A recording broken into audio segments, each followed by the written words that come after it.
Violence escalating, turning deadly in Lebanon. A Reuters video journalist, we're told, has been killed in southern Lebanon after his crew was hit by Israeli artillery. Talking about some of the bombardment in the northern border, Jonathan Hunt is live with the latest. We're just getting this, Jonathan. Yeah, and Brett, Trey was just talking about the skirmishes that were happening on the border between Lebanon and Israel. This Reuters crew was stationed in southern Lebanon, very close to the border. They were filming what was the aftermath of those skirmishes, which were in fact ongoing. We could clearly hear, as we monitored it live, gunfire on the live feed.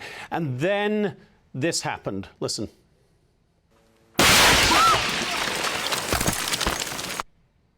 That, as you can hear, is a strike happening very close to that Reuters camera. We now understand that a Reuters cameraman was killed. The agency has issued a statement which said, quote, "We are deeply saddened to learn that our videographer Issam Abdallah has been killed. Issam was part of a Reuters crew in southern Lebanon who was providing a live signal. We are urgently seeking more information, working with authorities in the region and supporting Issam's family and colleagues." Reuters journalists Thayer al-Sudani and Meir Nazar also sustained injuries and are seeking medical care. Our thoughts are with their families at this terrible time. We have a picture, I believe, of Issam Abdallah, the videographer who was killed. I'm not sure we have that right now, but it just shows the dangers, as Trey was talking about, of Hezbollah getting involved here. We had it in 2006 after the kidnapping of the Israeli soldier Gilad Shalit down in Gaza. Then Hezbollah got involved about 3 weeks later. July 12th, they began firing those rockets that Trey was talking about across the border into Israel. There was a border skirmish. 3 Israeli soldiers were killed.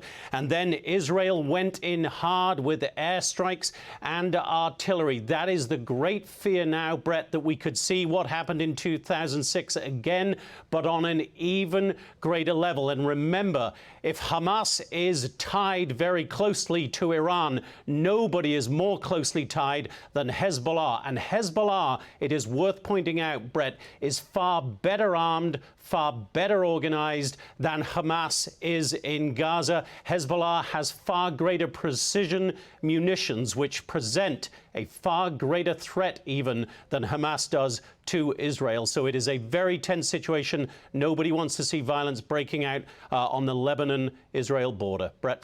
Yeah, and Jonathan, you know, it's truly sad to hear this. It is an example of how dangerous it is to cover a war zone overall. Obviously, we here at Fox have felt that directly with Benjamin Hall and his crew, the loss of the cameraman Pierre and a translator and fixer. There's no more word about other skirmishes along that border, right? I mean, this incident tracks with what Sandra and Trey were talking about over the last couple of hours.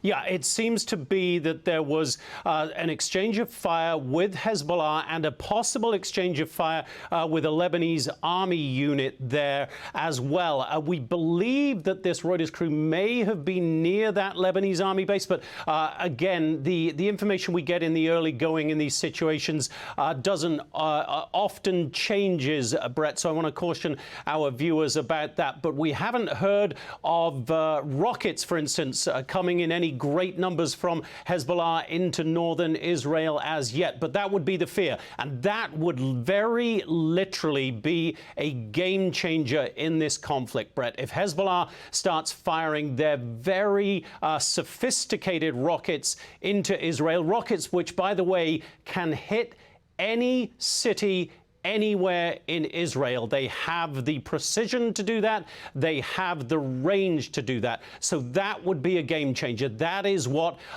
powers within the region, the United States as well, the French government, for instance, are trying very hard to avoid. But Hezbollah will do, as it has said, what it wants to, and by that it means what Iran wants it to do. Brett? Jonathan, our hearts and our thoughts and everything, our prayers are with the family of Issam Abdallah, the videographer who we now can confirm has been killed. Hey everyone, I'm Emily Campagno. Catch me and my co-hosts Harris Faulkner and Kaylee McEnany on Outnumbered every weekday at 12 p.m. Eastern, or set your DVR. Also, don't forget to subscribe to the Fox News YouTube page for daily highlights.